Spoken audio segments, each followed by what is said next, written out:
Good morning, everybody. We're going to go ahead and get started with our request for cancellation of taxes meeting. Today's date is June 11, 2025. The time is 11 a.m. In attendance are Commissioners Eberline, Duncan, and Matari.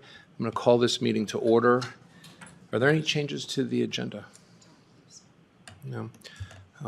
We have introductions, but we don't have anyone coming in today, right? Unless there's anybody on the phone. Is there anybody on the telephone? Okay, No. then I guess there's nobody to swear in. Nobody to swear in. Public comment. Hearing none, we'll go to our first item. This is a request for adjustment to reflect circuit breaker for AIN 118156 Streeter. Who would like to start with this?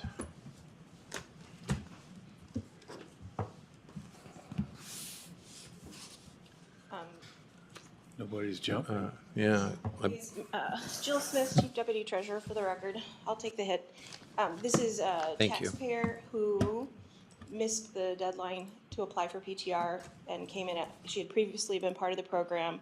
She misunderstood and thought it was an automatic renewal because she hadn't received her forms in the mail. And so she's requesting reinstatement and then also requested, I think she filled out the paperwork this year. She did. And she's requesting what the benefit would have been for the 2024 taxes. And according to her information she submitted, it is a hardship to try to make up that difference without the hardship. Yeah. Well, I mean, part of these things do happen. And the people they qualify for it, correct? Yes.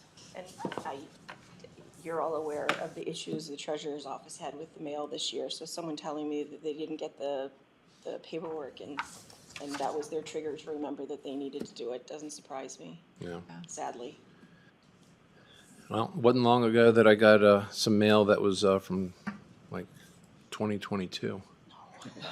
Yeah. Yeah. Postmarked. I was like, wow, we already took care of this, fortunately. But, well, if there's no questions, I'll take a motion. All right, any questions, Mark? Nope. Okay. I move that we approve the request for adjustment to reflect circuit breaker for AIN 118156 Streeter in the amount of $13.60 and $44 solid waste fee. Second. Commissioner Eberline. Aye. Commissioner Duncan. Aye. Chair Matari. Aye, and that's for a credit of $13.60. Yes. Okay. Next up is item 2, homeowner exemption 2024 for AIN 255464 Richardson. Yeah, Dyson Savage, Chief Deputy Assessor, for the record. Yes, this homeowner exemption was removed in error due to a transfer.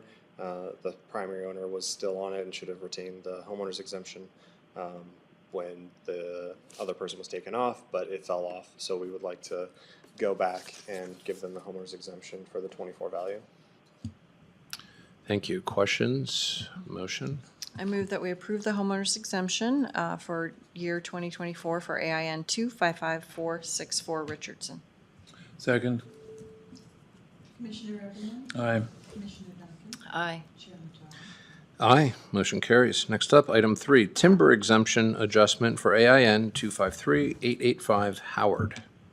This is the same situation, just for a timber exemption. There was a transfer changing the name, which causes the timber exemption to fall off. But when we talk to them, it's actually the same people. It's just changing the names on the title. So I'd like to give them the timber exemption. This would be about $300,000 in 24 value. So adjust the value by $300,000? Exactly. Or adjust it down to? Adjust it down to Okay, to 825, 211. Yeah. Yeah. Yeah. Yeah, okay. No questions? Take a motion. I move that we approve the timber exemption adjustment for AIN 253885 Party of Howard and adjust the value to $825,211 for tax year 2024.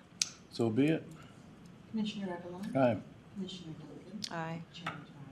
Aye, motion carries. Next up, valuation adjustment, AIN 351023, and this is Anderson. Yeah, this was a 2024 occupancy. We did have a transfer on the property and did look occupied at the time, but after talking with the owner, we were able to confirm that it wasn't occupied and shouldn't have received an occupancy for last year. I have a question about this one. Deanne reviewed these for me, and she's not here today, but she didn't understand the reason given that transfer utilized to post for 2024 occupancy was erroneously entered on parcel.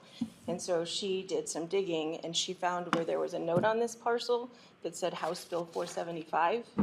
And apparently when there's a note that says House Bill 475, that was a 1988 House Bill where it was determined that you didn't take the occupancy value until it was actually occupied. She is concerned that we might see more of these.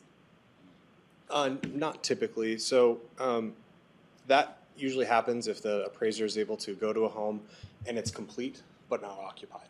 And so it looks finished. There's no more work happening. Nobody's in it, so we're not going to charge them an occupancy if they're not in it yet. And so we're waiting for some additional information to trigger the occupancy process. So that could be a transfer or homeowner's exemption or just a field visit. And so when we get a transfer, we go out and confirm again, okay, this has changed hands from the builder or whoever, and we've been holding it. There's probably going to be somebody in there. We go check, and if it looks like it is occupied, we'll put it on the occupancy roll. That's what that note refers to. And so in this case, it can often be that we go and it looks occupied, but it's not, and we can talk to the owner and verify that after the fact. But there shouldn't be a huge amount of these. Okay, thank you. Unless there's no other questions, take a motion. I move that we approve the valuation adjustment for AIN 351023, part of Anderson to market value 0. Second. Commissioner Eberline? Aye. Commissioner Duncan? Aye. Chairman Torres? Aye, motion carries. Next up, public comment. Hearing none, 11:07, meeting adjourned.